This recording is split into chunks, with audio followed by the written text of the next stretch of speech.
नए नए भाजपाई बने राजेंद्र भंडारी ने आखिर क्या कसम खाई? गोदियाल को लेकर उन्होंने ऐसा कैसा संकल्प ले लिया जिससे खलबली मच गई? पौड़ी लोकसभा सीट पर आगे क्या होगा? राजेंद्र भंडारी क्या करेंगे? ये तमाम ऐसे सवाल हैं जिनका जवाब आपको इस वीडियो में आगे मिलेगा। लेकिन राजेंद्र भंडारी भी अब दल बदलू हो गए हैं। अब से डर कहें या कुर्सी का लालच, राजेंद्र भंडारी ने आखिरकार कांग्रेस छोड़ ही दी। अब ये कैसा दबाव था, किस तरीके की चीज़ें थी, ये सबको पता है, क्योंकि उनकी पत्नी जिला पंचायत अध्यक्ष रजनी भंडारी को लेकर जो आरोप लगे थे, जो जाँच हुई थी, जो बातें, जो तथ्य सामने आए थे, उसके बाद से कई सवाल थे। और अब राजेंद्र भंडारी ने आज दिल्ली में बीजेपी की सदस्यता ली और उनका बयान भी सुनिए। नरेंद्र मोदी जी के यशस्वी नेतृत्व एवं उनकी गरीब कल्याण नीतियों में काफी प्रभावित हूं।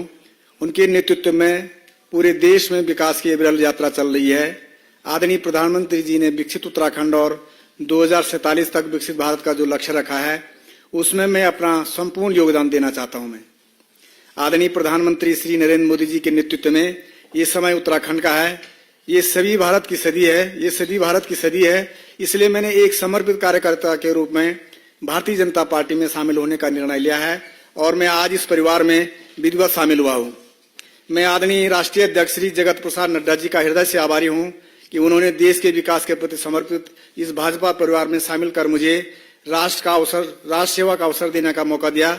मैं केंद्रीय मंत्री आदरणीय अमित शाह जी का भी बहुत आभारी हूँ कि मुझे इस परिवार में शामिल होकर देवभूमि उत्तराखंड का और देश की सेवा का अवसर प्रदान किया। 12 घंटे पहले तक बीजेपी को कोसने वाले राजेंद्र भंडारी को रात में ऐसा कौन सा सपना आया कि बीजेपी की नीतियां उन्हें जन कल्याणकारी लगने लगी, मोदी धामी उन्हें विकास पुरुष लगने लगे और अब वो भाजपाई हो गए। तो उनके सामने बेहतर भविष्य के कौन से सपने हैं ये वही जाने, कुर्सी का कैसा लालच है ये वही जाने। लेकिन गोदियाल को लेकर उन्होंने एक कसम जरूर खाई है।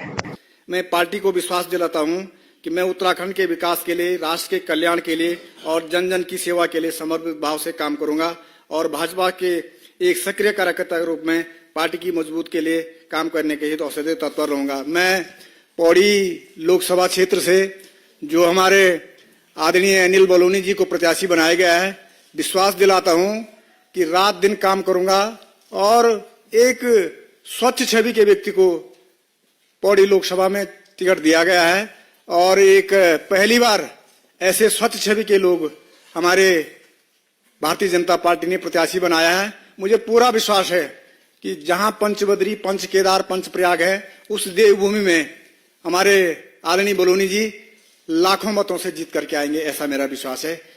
राजेंद्र भंडारी दावा ये कर रहे हैं कि वो अनिल बलूनी को जिताने के लिए पूरी ताकत लगाएंगे। यानी उनकी कसम ये है कि वो गोदियाल को पौड़ी लोकसभा से हरवाएंगे और इसीलिए धामी भी बल्ले बल्ले कर रहे हैं। ये हमारे लिए एक वातावरण तो हमारा पहले से ही बना हुआ है। उत्तराखंड की 5 लोकसभा सीटें हम बड़े अंतर से हम जीतने जा रहे हैं और राजेंद्र जी के हमारे परिवार में शामिल होने से पूरे हमारे उस लोकसभा क्षेत्र समेत उत्तराखंड के अंदर एक सकारात्मक ऊर्जा और सकारात्मक माहौल बनेगा। एक बार फिर से मैं आपको बहुत बधाई देता हूं, शुभकामनाएं देता हूं कि आज आप विश्व की सबसे बड़ी पार्टी के सदस्य हुए, हमारे परिवार के अंग बन गए।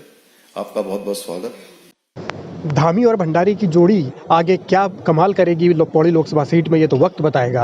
लेकिन उससे पहले राजेंद्र भंडारी की विधानसभा सदस्यता जाना तय है। यानी एक उपचुनाव होगा बद्रीनाथ में, उन्हें फिर वो लड़ना पड़ेगा। लेकिन गोदियाल को लेकर जो राजेंद्र भंडारी कसम खा चुके हैं कि बलूनी को जिताएंगे, गोदियाल को हराएंगे, इससे ये साफ है कि लड़ाई और दिलचस्प हो गई है। गोदियाल अब किस तरीके से इसका मुकाबला करेंगे ये भी देखना होगा। लेकिन सियासी लड़ाई फिलहाल पौड़ी लोकसभा में जारी है और बलूनी का ये दांव गोदियाल किस तरीके से इसका जवाब देंगे, इंतजार इसका भी है।